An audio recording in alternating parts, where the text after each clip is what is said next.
Alright, here I got a Chevy 2000.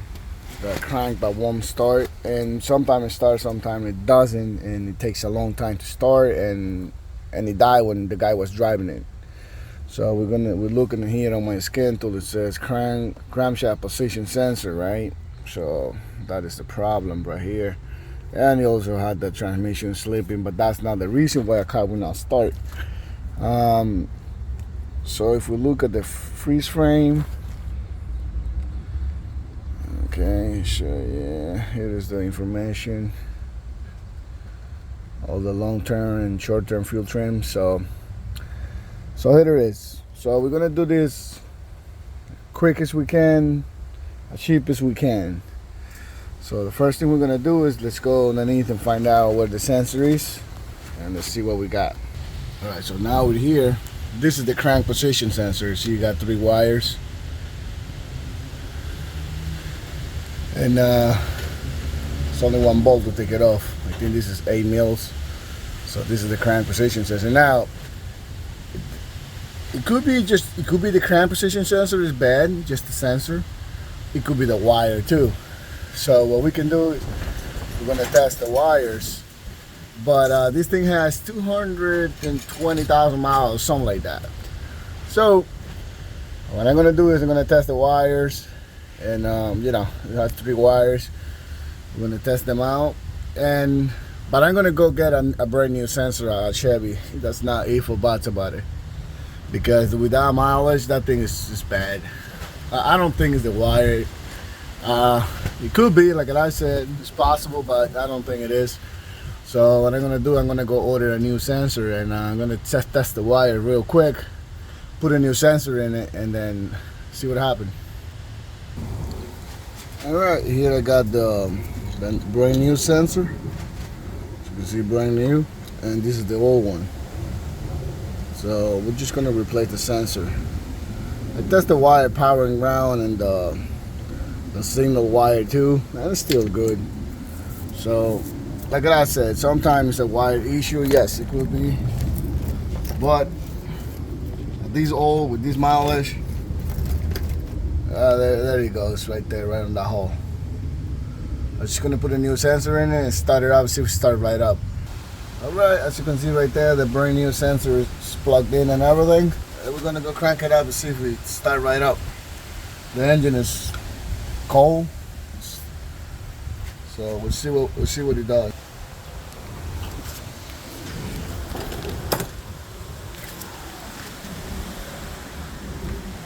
See what it does. Let's see if it starts right up. Alright, so I gotta erase the codes anyway, but let's see what happened. Let's see what happened. Start right up. Okay. As you can see here, I took the cover off because I was replacing this wire, the ignition wire. And it was not broken. I broke it when I was replacing the spark plug, because this thing is a pain in the ass to get to the spark plugs.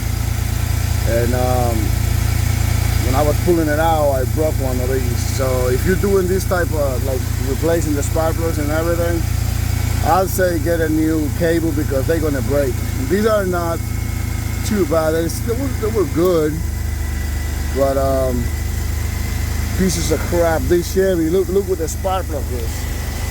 Right here, that is not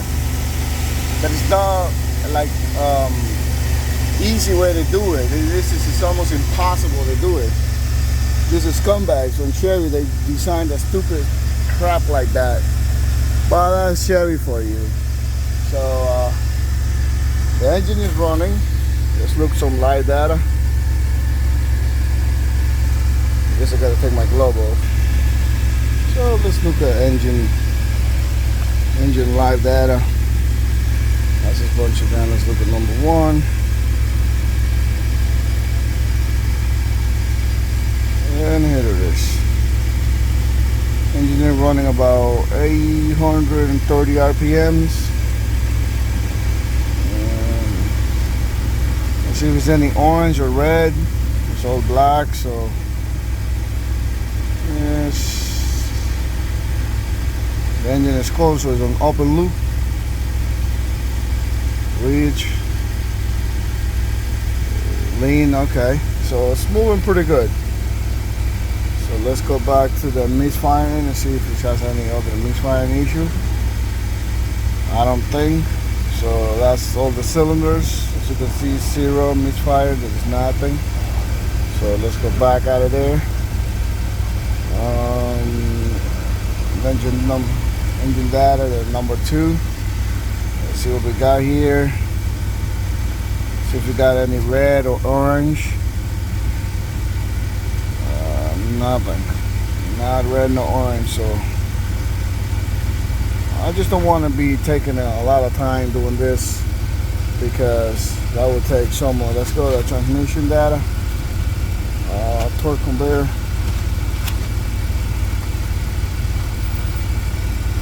Okay. So that's a sleeping speed at 736. So we'll look at, see if we can see any reds. Nothing. Okay. It's a slipping though, but this is so that I can shift the gears. But we're not gonna do that right now because I didn't want to take this thing out because it was dying. So here we got all the codes. So we're gonna erase them. See what it does. So as you can see here, I erased the powertrain code. The only code that it did not erase was the transmission codes. So let's see if we clear the DTCs. It says erasing. Okay, everything is erased. Check engine light off. See if it starts up. Start right up.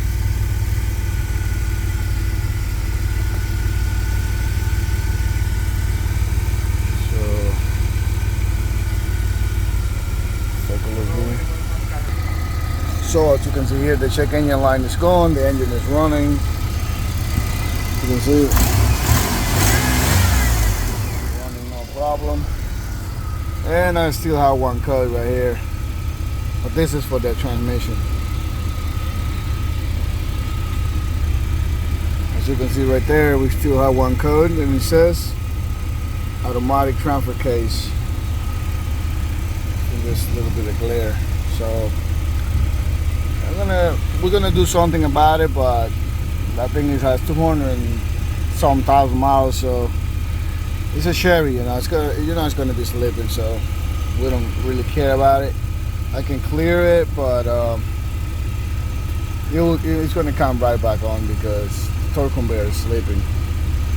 So there you go. See what it pops out now.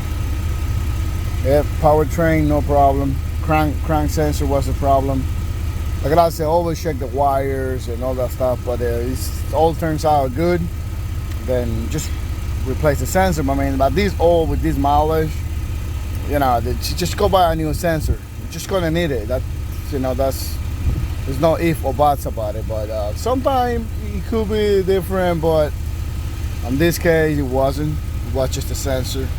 And I know because we had another one that was like 1999, I think. It's the same thing, same stupid thing. And we replaced the sensor at 225,000 miles too. And that's it. The check engine went off, and as you can see now, it's running.